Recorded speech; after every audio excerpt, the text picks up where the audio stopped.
ಚಿಂದಿ ಉಡಾಯಿಸೋ ಖಾರ ಬಣ್ಣ ರುಚಿಯನ್ನು ನೀಡುತ್ತದೆ. ಮೆಣಸಿನ ಪುಡಿ ಚಿಂದಿ ಉಡಾಯಿಸೋ ಖಾರ ಬಣ್ಣ ರುಚಿ. ವಿಂಗ್ ಕಮಾಂಡರ್ ಕ್ರೌರ್ಯಕ್ಕೆ ಆಕ್ರೋಶ ಹೆಚ್ಚಾಗ್ತಾ ಇದೆ. ಕನ್ನಡಿಗರ ಮೇಲಿನ ಹಲ್ಲೆಗೆ ವ್ಯಾಪಕ ಖಂಡನೆ ವ್ಯಕ್ತವಾಗ್ತಾ ಇರೋದು. ಶಿಲಾದಿತ್ಯ ಬೋಸ್ ವಿರುದ್ಧ ಕನ್ನಡಿಗರು ಸಿಡಿದೆದ್ದಿದ್ದಾರೆ. ವಿಂಗ್ ಕಮಾಂಡರ್ಗೆ ಗೌರವ ಸಲ್ಲಿಕೆ ಆಗಬೇಕಾದ ಜಾಗದಲ್ಲಿ ಆಕ್ರೋಶ ವ್ಯಕ್ತವಾಗ್ತಾ ಇದೆ. ಕಾರಣ ಆತ ತನ್ನಿಂದಾಗಿ ತಾನೇ ಮಾಡಿಕೊಂಡಿರುವಂತ ಎಡವಟ್ಟಿನಿಂದ. ಮೊದಲು ಎಲ್ಲರೂ ಆತನ ಪರವಾಗಿ ಮಾತನಾಡಿದ್ರು, ಆತ ಹೊಡೆಸ್ಕೊಂಡಿದ್ದಾನೆ ಎನ್ನುವಂತ ಕಾರಣಕ್ಕೆ. ಬಟ್ ಈತನೇ ಹೊಡೆದು ಇಡೀ ಪ್ರಕರಣವನ್ನ ತಿರುಚಿದ ಅನ್ನುವಂತ ಕಾರಣಕ್ಕೆ ಕನ್ನಡಿಗರ ಮೇಲೆ ದೌರ್ಜನ್ಯ ಮಾಡ್ದ, ಹಲ್ಲೆ ಮಾಡ್ದ, ದರ್ಪ ತೋರಿಸಿದ ಅನ್ನುವಂತ ಕಾರಣಕ್ಕೆ ಈಗ ವಿಂಗ್ ಕಮಾಂಡರ್ ವಿರುದ್ಧ ಮತ್ತಷ್ಟು ಆಕ್ರೋಶ ಹೆಚ್ಚಾಗ್ತಾ ಇದೆ. ಈಗಾಗಲೇ ಜಸ್ಟಿಸ್ ಫಾರ್ ಕನ್ನಡಿಗ ಅನ್ನುವಂಥ ಅಭಿಯಾನವನ್ನು ಶುರು ಮಾಡಿದ್ದಾರೆ. ಕನ್ನಡಿಗನಿಗೆ ಹೊಡೆದಿದ್ದು ಮೆಚ್ಚುವಂಥದ್ದಲ್ಲ, ಆತನಿಗೆ ಸರಿಯಾದ ಶಿಕ್ಷೆ ಆಗಬೇಕು ಅಂತ ಆಗ್ರಹಿಸ್ತಾ ಇದ್ದಾರೆ ಕನ್ನಡಿಗರು. ಕನ್ನಡಿಗರ ಮೇಲಿನ ಹಲ್ಲೆ ಖಂಡಿಸಿ ಅಭಿಯಾನ ಶುರುವಾಗಿರೋದು. ನ್ಯಾಯಕ್ಕಾಗಿ ವಿಕಾಸ್ ಕುಟುಂಬಸ್ಥರಿಂದನೂ ಕೂಡ ಆಗ್ರಹ ವ್ಯಕ್ತವಾಗ್ತಾ ಇದೆ. ನೋಡಿ, ಈಗಾಗಲೇ ಈ ಪ್ರಕರಣಕ್ಕೆ ಸಂಬಂಧಪಟ್ಟಂತೆ ಶುರುವಿನಲ್ಲಿ ಯಾವ ರೀತಿ ಶುರುವಾಯಿತಪ್ಪ ಅಂದರೆ, ವಿಂಗ್ ಕಮಾಂಡರ್ ಮೇಲೆ ಓರ್ವ ಹಲ್ಲೆ ಮಾಡಿದ್ದಾನೆ ಅಂತ ಶುರುವಾಯಿತು. ಕಾರಣ ಡ್ಯಾಶ್ ಬೋರ್ಡ್ ಕ್ಯಾಮ್ರಾದಲ್ಲಿ ವಿಡಿಯೋ ರೆಕಾರ್ಡ್ ಮಾಡಿ ಈತ ಕಂಪ್ಲೇಂಟ್ ಕೊಟ್ಟಿದ್ದು. ಹಾಗೇನೆ ನನ್ನ ಮೇಲೆ ಹಲ್ಲೆ ಮಾಡಿದ್ರು ಕೂಡ ಯಾವ ಕನ್ನಡಿಗರು ಸಪೋರ್ಟಿಗೆ ಬರಲಿಲ್ಲ, ಸ್ಥಳೀಯರೆಲ್ಲರೂ ಕೂಡ ಸುಮ್ಮನೆ ನಿಂತ್ಕೊಂಡು ನೋಡ್ತಾ ಇದ್ರು, ನನಗೆ ಯಾರು ಹೆಲ್ಪ್ ಮಾಡಲಿಲ್ಲ ಅಂತ. ಬಟ್ ಈತ ಇಡೀ ಪ್ರಕರಣವನ್ನ ತಿರುಚಿದ್ದು ಅಂತ ಗೊತ್ತಾಗಿದ್ದು CCTV ದೃಶ್ಯಗಳನ್ನ ನೋಡಿದಾಗ. ಹೀಗಾಗಿ ನಮ್ಮ ಕರ್ನಾಟಕಕ್ಕೆ ಬಂದು ಕನ್ನಡಿಗನಿಗೆ ಈ ರೀತಿಯಾಗಿ ಹಲ್ಲೆ ಮಾಡಿದ್ದೆಷ್ಟು ಸರಿ, ಕನ್ನಡಿಗರ ಮೇಲೆ ನಿಂದಿಸಿದ್ಯಾ, ಜೊತೆಗೆ ಅವ್ರ ಜೊತೆಗಿದ್ದಂಥವರು ಕೂಡ ಹೇಗೆ ಬೇಕಾಗ ಹಿಂದಿಯಲ್ಲಿ ಕೆಟ್ಟದಾಗಿ ಮಾತನಾಡಿದ್ದಾರಂತೆ, ನಿಂದಿಸಿದ್ದಾರೆ, ಬೈದಿದ್ದಾರೆ. ಇದೆಲ್ಲದಕ್ಕೂ ಸಂಬಂಧಪಟ್ಟಂತೆ ಈಗ ಪ್ರಕರಣ ದಾಖಲಾಗಿದೆ. ಈಗ ಈತನ ವಿರುದ್ಧ ಶಿಲಾದಿತ್ಯ ಏನಿದ್ದಾನೆ ಆತರ ವಿರುದ್ಧ ಕೂಡ ಕಂಪ್ಲೇಂಟ್ ದಾಖಲಾಗಿದ್ದು ಪೊಲೀಸರು FIR ದಾಖಲು ಮಾಡಿಕೊಂಡಿದ್ದಾರೆ. ಇವರಿಗಾಗಿ ಹುಡುಕಾಟವನ್ನು ಮುಂದುವರಿಸಿದ್ದಾರೆ. ಈ ಪ್ರಕರಣದಲ್ಲಿ ಇಬ್ಬರೂ ಕೂಡ ಆರೋಪಿಗಳೇ, ಒಬ್ಬರ ಮೇಲೆ ಒಬ್ರು ಹಲ್ಲೆ ಮಾಡಿದ್ದು. ಬಟ್ ಅಲ್ಲಿ ಹೆಚ್ಚಾಗಿ ತಪ್ಪಿರೋದು ಯಾರ್ದು ಅಂತ ನೋಡೋದಾದ್ರೆ, ಒಂದು ಪ್ರಕರಣವನ್ನ ತಿರುಚಿರೋದು, ಮತ್ತೊಂದು ಕಡೆ ಕನ್ನಡಿಗನ ಮೇಲೆ ಮನಸ್ಸೋ ಇಚ್ಛೆ ತಳಿಸಿರೋದು. ಮೊಬೈಲ್ ಬಿಸಾಕಿದ್ದಾರೆ, ಹೆಂಗ್ ಬೇಕಂಗೆ ಕಾಲಲ್ಲಿ ಒದ್ದಿದ್ದಾರೆ. ಆ ಘಟನೆಯ ಒಂದಷ್ಟು ವಿಜುವಲ್ಸ್ ಅನ್ನು ಕೂಡ ನೀವು ಗಮನಿಸಿದ್ದೀರಾ. ಮನಸ್ಸೋ ಇಚ್ಛೆ ಹಲ್ಲೆ ಮಾಡಿರೋದು. ಕರ್ನಾಟಕಕ್ಕೆ ಬಂದು ಕನ್ನಡಿಗನನ್ನೇ ಕರ್ನಾಟಕದಿಂದ ಹೊರಗೆ ಹಾಕಿ ನಾನಿರ್ತೀನಿ ಅನ್ನೋ ಮಟ್ಟಕ್ಕೆ ಈತನ ದೌರ್ಜನ್ಯ ಇಲ್ಲಿದ್ದಿತ್ತು. ನಮ್ಮನ್ನ ಈ ರೀತಿಯಾಗಿ ಹಲ್ಲೆ ಮಾಡೋದಕ್ಕೆ ಟ್ರೈ ಮಾಡಿದ್ರು, ನಮ್ಗೆ ಯಾರು ಸಪೋರ್ಟ್ ಮಾಡಲಿಲ್ಲ ಅಂತೇಳಿ ಕನ್ನಡಿಗರು ನೋಡಿ, ಕನ್ನಡಿಗರು ಸಪೋರ್ಟ್ ಮಾಡಲಿಲ್ಲ ಅಂತೇಳಿ ಅಲ್ಲಿ ಮೆನ್ಷನ್ ಮಾಡಿರೋದು. ಈ ರೀತಿ ಮಾಡಿದ್ರೆ ಯಾವ ಕನ್ನಡಿಗರು ಸಪೋರ್ಟ್ ಮಾಡ್ತಾರೆ, ಯಾವ ರಾಜ್ಯದವ್ರು ಸಪೋರ್ಟ್ ಮಾಡ್ತಾರೆ? ನಮ್ಮಲ್ಲಾಗಿದ್ದಕ್ಕೆ ಇನ್ನೂ ಬಿಟ್ಟಿದ್ದಾರೆ ನಿಮ್ಮನ್ನ. ಇನ್ನು ಬೇರೆ ಯಾವುದೋ ರಾಜ್ಯದಲ್ಲಾಗಿದ್ರೆ ಇಷ್ಟರೊಳಗೆ ಅದೇನು ಶಿಕ್ಷೆ ಕೊಟ್ಟಿರ್ತಾ ಇದ್ರು. ಸದ್ಯಕ್ಕೆ ಈಗ FIR ದಾಖಲಾಗಿದೆ. ಇವರು ವಿಂಗ್ ಕಮಾಂಡರ್ ಶಿಲಾದಿತ್ಯ ಈಗ ಸಿಗ್ತಾ ಇಲ್ಲ, ನಾಪತ್ತೆ ಆಗಿರೋದು. ಮಾಡೋದೆಲ್ಲ ಮಾಡಿಬಿಟ್ಟು ಇಡೀ ಪ್ರಕರಣವನ್ನು ತಿರುಚಿ ಪಾಪ ಅಮಾಯಕ ಹುಡುಗನ ಮೇಲೆ ಏನೇನೋ ಕೇಸ್ ಹಾಕಲಿ ಅನ್ನೋ ರೀತಿಯಾಗಿ ಹಲ್ಲೆ ಮಾಡಿದ್ರು, ತುಚ್ಛವಾಗಿ ನಿಲ್ಲಿಸಿದ್ರು, ಬೇರೆ ರಾಜ್ಯದವರು ಅಂತ ಕೆಟ್ಟಾಗಿ ಟ್ರೀಟ್ ಮಾಡಿದ್ರು. ಅದರಲ್ಲೂ ಬೇರೆ ಯೋಧ ಅಂತ ಬಂದಾಗ ಪ್ರತಿಯೊಬ್ಬರು ಕೂಡ ಗೌರವಿಸ್ತಾರೆ. ಎಲ್ಲೋ ತರಕಾರಿ ತರಕ್ಕೆ ಹೋದ್ರು, ಹಾಲು ತರಕ್ಕೆ ಹೋದ್ರು, ಎಲ್ಲೋ ಹೊರಗಡೆ ಸಿಕ್ಕರೂ ಕೂಡ ಗಡಿಯಲ್ಲಿರೋರಪ್ಪ ಇವರು, ನಮ್ಮ ನಾಳಿನ ದಿನಗಳು ನಾವು ಜೀವಂತವಾಗಿರ್ತೀವಿ, ನಮ್ಮನ್ನು ರಕ್ಷಣೆ ಮಾಡ್ತಾರೋ ಅಂದರೆ ಇವರೇ ಅಪ್ಪ ಅಂತೇಳಿ ಒಂದಷ್ಟು ಗೌರವ ಇರುತ್ತೆ. ಬಟ್ ಆ ಗೌರವವನ್ನು ಆ ರೀತಿಯಾಗಿ ಕೊಡುವಂಥ ಬೆಲೆಯನ್ನು ಈ ರೀತಿಯಾಗಿ ದುರುಪಯೋಗ ಪಡಿಸ್ಕೊಳ್ತಾರೆ ಅಂತ ಯಾರೂ ಎಣಿಸಿರ್ಲಿಕ್ಕಿಲ್ಲ. ಈ ಹಿಂದೆ ಅನೇಕ ಘಟನೆಗಳಾಗಿದ್ದಾವೆ. ನಾಡಿಗೋಸ್ಕರ ಹೋರಾಡಿದವರು ಹತ್ಯೆ ಆಗಿ ಬಂದಾಗ ಅವ್ರಿಗೆ ಗೌರವಿಸಿದ್ದಾರೆ, ಅವ್ರ ಹೆಸರನ್ನು ರಸ್ತೆಗೂ ಇಟ್ಟಿದ್ದಾರೆ. ಬಟ್ ಇಂಥವ್ರ ಹೆಸರನ್ನ ಯಾರು ರಸ್ತೆಗೂ ಇಡಲ್ಲ, ಸಪೋರ್ಟು ಮಾಡಲ್ಲ. ಮತ್ತಷ್ಟು ಡೀಟೇಲ್ಸ್ ಕೊಡ್ತಾರೆ ಪ್ರತಿನಿಧಿ ಸಂತೋಷ್. ಈಗಾಗಲೇ ಈ ಕನ್ನಡಿಗನ ಮೇಲೆ ದೌರ್ಜನ್ಯ ಮಾಡಿದ್ದಕ್ಕೆ ಸಂಬಂಧಪಟ್ಟಂತೆ ಕೇಸ್ ದಾಖಲಾಗಿದೆ. ಒಂದು ಕಡೆ ವಿಕಾಸ್ ಮೇಲೂ ಕಂಪ್ಲೇಂಟ್ ಇತ್ತು, ಈಗ ಮತ್ತೊಂದು ಕಡೆ ಕಮಾಂಡರ್ ಮೇಲೂ ಕೂಡ ಕಂಪ್ಲೇಂಟ್ ದಾಖಲಾಗಿದೆ. ಇವ್ರು ನಾಪತ್ತೆ ಆಗಿದ್ದಾರೆ ಅಂತ. ಎಲ್ಲಿಗೆ ಹೋಗಿದ್ದಾರೆ, ತನಿಖೆ ಎಲ್ಲಿಗೆ ಬಂತು, ಪೊಲೀಸ್ ವಿಶೇಷ ಟೀಮ್ ಏನಾದರೂ ರಚನೆ ಮಾಡ್ಕೊಂಡಿದ್ದಾರಾ? ಜೊಕೆ ಏನು ಈ ಪ್ರಕರಣಕ್ಕೆ ಸಂಬಂಧಪಟ್ಟ ಹಾಗೆ ಈಗಾಗಲೇ ಎರಡು ಪ್ರಕರಣ ಕೇಸ್ ಮತ್ತೆ ಕೌಂಟರ್ ಕೇಸ್ ಎರಡು ಕೂಡ ದಾಖಲಾಗಿರುವಂತದ್ದು.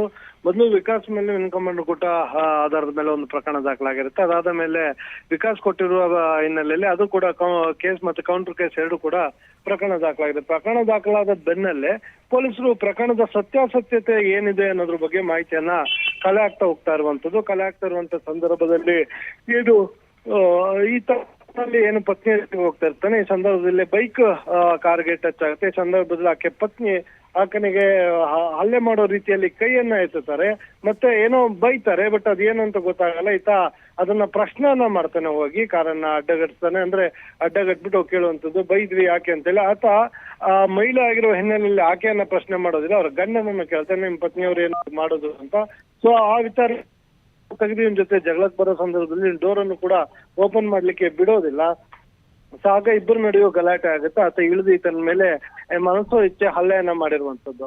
ಸೊ ಇದಾದ ಬಳಿಕ ಏನು ಆತ ಹಲ್ಲೆ ಮಾಡೋ ಸಂದರ್ಭದಲ್ಲಿ ಈತನ ಮೊಬೈಲ್ ಏನಿತ್ತು, ಹೆಲ್ಮೆಟ್ ಗಳೇನಿತ್ತು, ಬೈಕ್ ನ ಕೀ ಏನಿತ್ತು, ಇವೆಲ್ಲ ಕಿತ್ಕೊಂಡಿರುವಂತದ್ದು ಮತ್ತು ಎಸ್ತಿದ್ದಾನೆ ಅಂತೇಳಿ ಏನು ವಿಕಾಸ್ ಕೂಡ ಈಗ ಆರೋಪವನ್ನು ಮಾಡಿರುವಂತದ್ದು.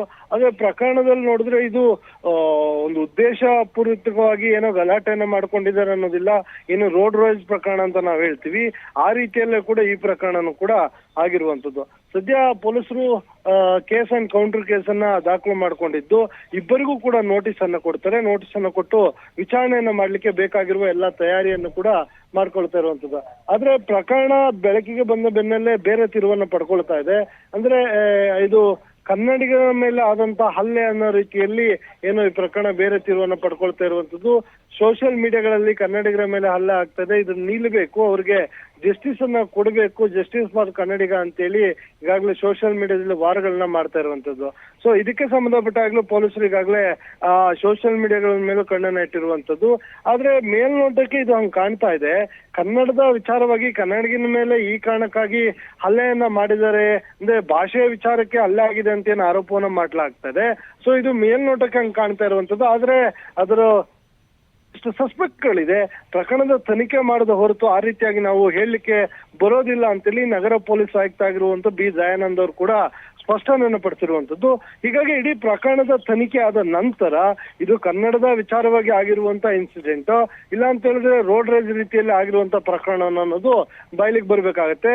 ಸೊ ಮೇಲ್ನೋಟಕ್ಕೆ ಸದ್ಯ ಪೊಲೀಸರ ಪ್ರಿಲಿಮಿನರಿ ಇನ್ವೆಸ್ಟಿಗೇಷನ್ ಅಂತ ನಾವೇನ್ ಹೇಳ್ತೀವಿ, ಪ್ರಾಥಮಿಕವಾಗಿ ತನಿಖೆ ನಡೆಸಿರುವಂತದ್ದು. ಈ ಪ್ರಕರಣದ ತನಿಖೆಯಲ್ಲಿ ಇದು ರೋಡ್ ರೇಜ್ ಮಾದರಿಯಲ್ಲಿ ಆಗಿರುವಂತಹ ಪ್ರಕರಣ. ಆದ್ರೆ ಪ್ರಕರಣದಲ್ಲಿ ಈತ ಮಾಡಿದಂತ ವಿಡಿಯೋ ಏನಿತ್ತು ವಿನ್ ಕಮಾಂಡರ್, ಸೊ ಅದು ಬೇರೆ ದಿಕ್ಕನ್ನು ತೋರಿಸುತ್ತೆ. ಒಂದು ವೇಳೆ ಇಡೀ ಪ್ರಕರಣದಲ್ಲಿ ಏನು ವಿನ್ ಕಮಾಂಡರ್ ವಿಕಾಸ್ ಮೇಲೆ ಏನು ಹಲ್ಲೆಯನ್ನ ಮಾಡ್ತಾನೆ, ಸೊ ಈ ಹಲ್ಲೆ ಮಾಡುವಂತ ದೃಶ್ಯಗಳು ಸಿಸಿ ಕ್ಯಾಮ್ರಾ ಇರುವ ಕಡೆನೆ ಈತ ಹಲ್ಲೆಯನ್ನ ಮಾಡಿರುವಂತದ್ದು, ಮತ್ತೆ ಕೆಲವು ಪಬ್ಲಿಕ್ ಕೂಡ ವಿಡಿಯೋಗಳನ್ನ ಮಾಡಿರುವಂತದ್ದು. ಆ ಸಿಸಿ ಕ್ಯಾಮ್ರಾ ಇಲ್ಲದೆ ಹೋಗಿದ್ರೆ, ಇಲ್ಲ ಅಂದ್ರೆ ವಿಡಿಯೋವನ್ನ ಮಾಡದೆ ಹೋಗಿದ್ರೆ ವಿನ್ ಕಮಾಂಡರ್ ಏನ್ ಹೇಳ್ತಿದ್ದ, ಸೊ ಆ ಮಾದರಿಯಲ್ಲೇ ಈತ ಹಲ್ಲೆಯನ್ನ ಮಾಡಿದ್ದಾನೆ ಅಂತ ಹೇಳಿ ಗೊತ್ತಾಗ್ತಿತ್ತು. ಆದ್ರೆ ಇಲ್ಲಿ ಸೋಷಿಯಲ್ ಪಬ್ಲಿಕ್ ಏನು ಪ್ರತ್ಯಕ್ಷದರ್ಶಿಗಳಿದ್ರು ಅವ್ರು ಮಾಡಿರುವಂತ ವಿಡಿಯೋ ಇರ್ಬೋದು, ಸಿಸಿ ಕ್ಯಾಮ್ರಾ ಏನಿದ್ರು ಅದರಲ್ಲಿ ದಾಖಲಾಗಿರುವಂತ ವಿಡಿಯೋಗಳನ್ನ ನೋಡಿದಾಗ ಸೊ ಇಬ್ಬರದು ತಪ್ಪಿರುವಂತದ್ದು ಕಾಣ್ತಾ ಇದೆ ಅನ್ನೋದು ಇಲ್ಲಿ ಮೇಲ್ನೋಟಕ್ಕೆ ಗೊತ್ತಾಗ್ತದೆ. ಸದ್ಯ ಪೊಲೀಸರು ಪ್ರಕರಣ ದಾಖಲು ಮಾಡ್ಕೊಂಡಿದ್ದಾರೆ, ದಾಖಲಿಕೊಂಡು ತನಿಖೆಯನ್ನು ನಡೆಸ್ತಾ ಇರುವಂತದ್ದು. ಇತ್ತನ್ನ ಕನ್ನಡ ಪರ ಸಂಘಟನೆಗಳು ಕೂಡ ಕನ್ನಡಿಗರ ಮೇಲೆ ಹಲ್ಲೆ ಆಗಿದೆ ಅನ್ನೋ ಕಾರಣಕ್ಕಾಗಿ ಆತನಿಗೆ ನ್ಯಾಯವನ್ನು ಕೊಡಿಸಬೇಕು, ಜಸ್ಟಿಸ್ ಫಾರ್ ಕನ್ನಡಿಗ ಅಂತ ಹೇಳಿ ಪೊಲೀಸ್ ಠಾಣೆ ಬೈಯಪ್ಪನಹಳ್ಳಿ ಪೊಲೀಸ್ ಠಾಣೆ ಮುಂದೆ ಒಂದು ಪ್ರತಿಭಟನೆಯನ್ನ ಮಾಡಬೇಕು ಅನ್ನೋ ರೀತಿಯಲ್ಲಿ ಕೂಡ ಅದಕ್ಕೂ ಕೂಡ ಮುಂದಾಗಿರುವಂತದ್ದು. ಪೊಲೀಸರು ಈ ಬಗ್ಗೆ ಸೂಕ್ತ ಬಂದೋಬಸ್ತನ್ನು ಒಂದ್ ಕಡೆ ಮಾಡ್ಕೊಂಡ್ರೆ, ನಗರ ಪೊಲೀಸ್ ಆಯುಕ್ತ ದಯಾನಂದೇ ಖುದ್ದು ಇದ್ರ ಬಗ್ಗೆ ಸಂಪೂರ್ಣ ಮಾಹಿತಿಯನ್ನ ಪಡ್ಕೊಳ್ತಾ ಇರುವಂತದ್ದು. ಮಾಹಿತಿಯನ್ನ ಪಡ್ಕೊಂಡು ಯಾವುದೇ ರೀತಿಯ ಅಹಿತಕರ ಘಟನೆಗಳು ಆಗದಂತೆ ಕ್ರಮ ಜರುಗಿಸಬೇಕು ಅಂತೇಳಿ ಭದ್ರತೆಯನ್ನು ಕೂಡ ಈಗಾಗಲೇ ಮಾಡ್ಕೊಂಡಿರುವಂತದ್ದು. ಸೌಖ್ಯ. ಓಕೆ, ಥ್ಯಾಂಕ್ ಯು ಸಂತೋಷ್ ಮಾಹಿತಿಗೆ.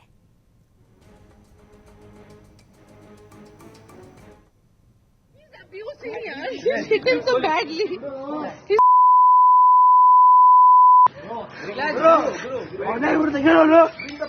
Just because you speak Kannada, it doesn't mean that we are bad people. You. Kannada tradition. Boss.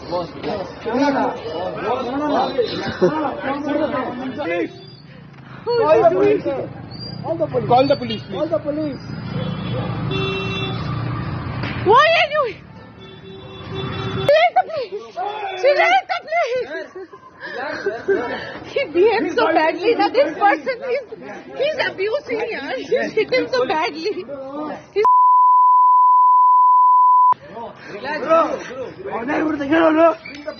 Just because you speak Kannada, it doesn't mean that we are bad people. You. Kannada tradition. Boss.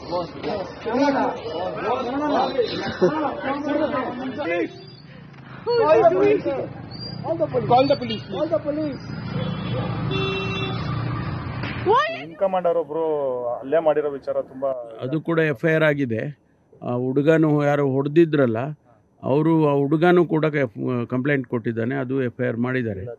ಈಗ ಅವನು ಹೊಡೋಗಿದ್ದಾನೆ West ಬೆಂಗಾಲಿಗೆ.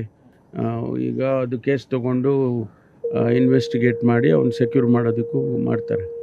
Wing commander ಒಬ್ರು ಹಲ್ಲೆ ಮಾಡಿರೋ ವಿಚಾರ ತುಂಬಾ ಅದು ಕೂಡ FIR ಆಗಿದೆ. ಆ ಹುಡುಗನು ಯಾರು ಹೊಡೆದಿದ್ರಲ್ಲ ಅವರು ಆ ಹುಡುಗನೂ ಕೂಡ ಕಂಪ್ಲೇಂಟ್ ಕೊಟ್ಟಿದ್ದಾನೆ, ಅದು FIR ಮಾಡಿದ್ದಾರೆ. ಈಗ ಅವನು ಹೊಡೋಗಿದ್ದಾನೆ ವೆಸ್ಟ್ ಬೆಂಗಾಲಿಗೆ. ಈಗ ಅದು ಕೇಸ್ ತೊಗೊಂಡು ಇನ್ವೆಸ್ಟಿಗೇಟ್ ಮಾಡಿ ಅವ್ನು ಸೆಕ್ಯೂರ್ ಮಾಡೋದಕ್ಕೂ ಮಾಡ್ತಾರೆ. Wing commander